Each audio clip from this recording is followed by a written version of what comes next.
ప్రియమైన దేవుని బిడ్డలారా, మీకు శుభములు వందనములు తెలియజేస్తున్నాను. అనుదిన ధ్యానమునకు స్వాగతం. యెహోషువ గ్రంథం 16వ అధ్యాయం ఈ దిన మన ధ్యానాంశంగా ఉంది. ఈ అధ్యాయంలో యోసేపు పుత్రులు పొందినటువంటి స్వాస్థ్యం, వాటి యొక్క హద్దులు, ఇదంతా కూడా రాయబడింది. అయితే ఈ అధ్యాయంలో ఒక ప్రాముఖ్యమైన విషయాన్ని మనం గమనించాలి. అదేంటంటే చివరి వచనం మీరు చూడండి, 10వ వచనం. అయితే గెజరులో నివసించిన కనానీయుల దేశమును వారు స్వాధీనపరుచుకొనలేదు. మనష్షే, ఎఫ్రాయిములు ఇక్కడ ఉన్నారు. అయితే వారు గెజరులో నివసించిన కనానీయుల దేశమును స్వాధీనపరుచుకొనలేదు. నేటి వరకు ఆ కనానీయులు ఎఫ్రామీయుల మధ్యలో నివసించుచు పన్నుకట్టు దాసులై ఉన్నారు. ఇక్కడ మనము కొద్దిగా జాగ్రత్తగా ఆలోచన చేయాలి. దేవుని వైపు నుండి ఏదైనా ఆయన మనకు ఒక హామీ ఇచ్చినప్పుడు, లేదా ఒక ఆజ్ఞ జారీ చేసినప్పుడు, ఎస్ అంటే ఎస్, నో అంటే నో. అంటే మనలాగా కాంప్రమైజ్ అయిపోయి తర్వాత ఆలోచనను మార్చివేసి చెప్పిన విషయంలో ఎంతో కొంత సాధించారులే, పర్వాలేదు అన్నట్టుగా దేవుడు ఎప్పటికీ ప్రవర్తించేవాడు కాదు. కేవలం ఒక ఎఫ్రాయిము వారు మాత్రమే కాదు. న్యాయాధిపతుల గ్రంథం 1వ అధ్యాయము 21వ వచనంలో యెరూషలేములో నివసించు యెబూసీయులను బెన్యామీనీలు వెలగొట్టలేదు. యెబూసీయులు బెన్యామీనులతో కూడా నేటి వరకు యెరూషలేములో నివసించుచూ ఉన్నారు. చూడండి ఎన్ని గోత్రాల్లో. అలాగే 1వ అధ్యాయంలో 29వ వచనం కూడా ఇక్కడ న్యాయాధిపతుల్లో ఎఫ్రాయిములు గెజర్లో నివసించిన కనానీయులను వెలగొట్టలేదు. గెజర్లో కనానీయులు వారి మధ్యలో నివసించిరి. జబులునీయులు కిత్రోన్ నివాసులను, నహలోలు నివాసులను వెలగొట్టలేదు. కనానీయులు వారి మధ్య నివసించి వారికి వెట్టి పనులు చేయువారైరి. ఆసెరీయులు అక్కో నివాసులను, సీదోన్ నివాసులను, అహ్లోబు వారిని, అగ్జీబు వారిని, హెల్బా వారిని, అఫెకు వారిని, రెహబు వారిని, అసెరీయులు దేశ నివాసులైన కనానీయులను వెల్లగొట్టగా వారి మధ్య నివసించిరి. నఫ్తాలీయులు బెస్సెమెసు వారిని, బేతనాతు వారిని వెలగొట్టలేదు. కొన్ని తప్పిదాలు లేదా పొరపాట్లు ఎలా ఉంటాయంటే అది పాపము కాదు అన్నట్టుగా అనిపిస్తాయి. ఒకవేళ నిజముగా పాపము కాదు అనినా తర్వాతి దినాల్లో వారి జీవితంలో తీరని నష్టంగా, కష్టంగా అవి మిగిలిపోతాయి. అందుకే అనంత జ్ఞాని అయిన దేవుడు ముందుగా ఇదంతా ఆలోచించి ఒక అంశాన్ని మనతో మాట్లాడతాడు. ఆయన ఈ జాతుల వారందరినీ మీరు సమూలంగా వెళ్ళగొట్టి ఆ భూమిని స్వాధీనపరచుకొని చెప్పాడు. ఇలా వీరు దేవుని మాటకు లోబడకుండా, అందరినీ వెళ్ళగొట్టకుండా, ఆ తర్వాత జరిగినటువంటి దాని ఫలితంగా జరిగిన కార్యం మీకు చెబుతాను నేను. న్యాయాధిపతుల గ్రంథం 3వ అధ్యాయంలో 5వ వచనం మీరు చదవండి. కాబట్టి ఇజ్రాయేలు కనానీయులు, హిత్తీలు, అమోరీయులు, పెరిజీయులు, హివీయులు, యెబూసీయులను జనుల మధ్య నివసించుచు. ఎందుకు వారి మధ్యలో నివసిస్తున్నారు వీళ్ళు? వారి కుమార్తెలను పెళ్లి చేసుకొనుచు, వారి కుమారులకు తమ కుమార్తెలను ఇచ్చుచు, వారి దేవతలను పూజించుచు వచ్చిరి. అందుకే 106వ కీర్తనలో చాలా స్పష్టంగా యెహోవా వారికి ఆజ్ఞాపించినట్లు వారు అన్యజనులను నాశనం చేయకపోయిరి. అన్యజనులతో సహవాసం చేసి వారి క్రియలు నేర్చుకొనిరి. వారి విగ్రహములకు పూజ చేసిరి, అవి వారికి ఉరియాయెను. మనం దేవుని యొక్క విశ్వాసులం, భక్తులము. ఏదో వారు బ్రతిమిలాడుతున్నారు, ఈ పట్టణాలు విడిచిపెట్టి మేము ఎక్కడికి వెళ్ళగలుగుతాం, అయినా మేము మీకు దాసులుగానే ఉండిపోతాం, మీకు పన్ను చెల్లిస్తాం అని వారు మాయావేషం ధరించి బ్రతికేందుకు ఏదో మాట్లాడితే వీరు దయదలిచి దేవుని మాటకు సంపూర్ణంగా విధేయత చూపక వారిలో కొంతమందిని అలాగా ఉండనిచ్చారు. తర్వాత ఏమైపోయింది?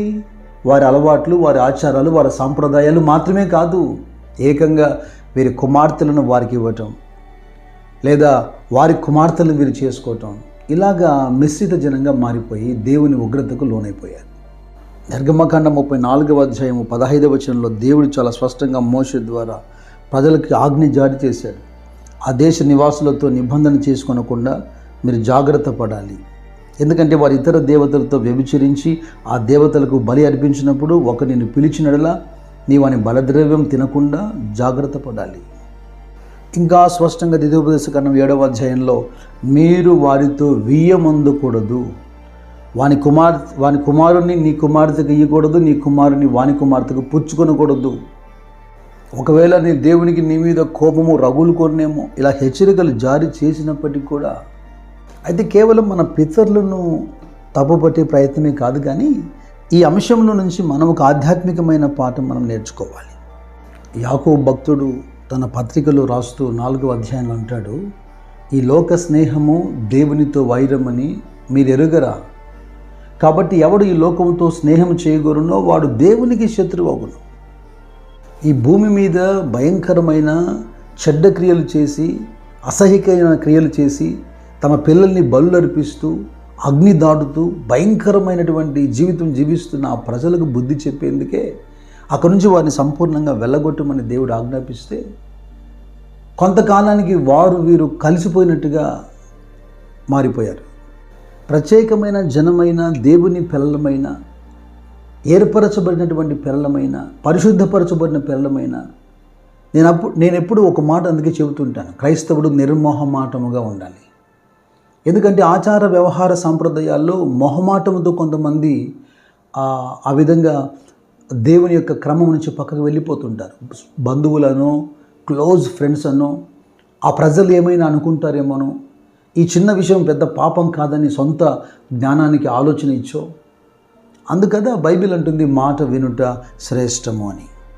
తాత్కాలికంగా ప్రస్తుతానికి వారు మనకు వెట్టి పనులు చేసేవారుగానే ఉన్నారు, మనకు పన్ను కట్టేవారుగానే ఉన్నారు, మనకది మంచిదే కదా, వారితో మనకు వచ్చినటువంటి నష్టమేమి లేదు, మనం వారిని జయించాం అని అనుకున్నారు. కానీ రాబోతున్న కాలంలో జరిగే ప్రమాదం వారు అంచనా వేయలేదు. ఆ తర్వాతి కాలంలో బానిసలుగా వారు ఉన్నప్పటికీ వారే వీరిని జయించేశారు. వీరి మనసులను, హృదయాలను వారి ఆ ఆచారాల వైపు తిప్పేశారు. అపవిత్రత విషయమై ఏదో ఆచితూచి అన్నట్టుగా వ్యవహరించకూడదు, కళాఖండిగా తుంచేయాలి.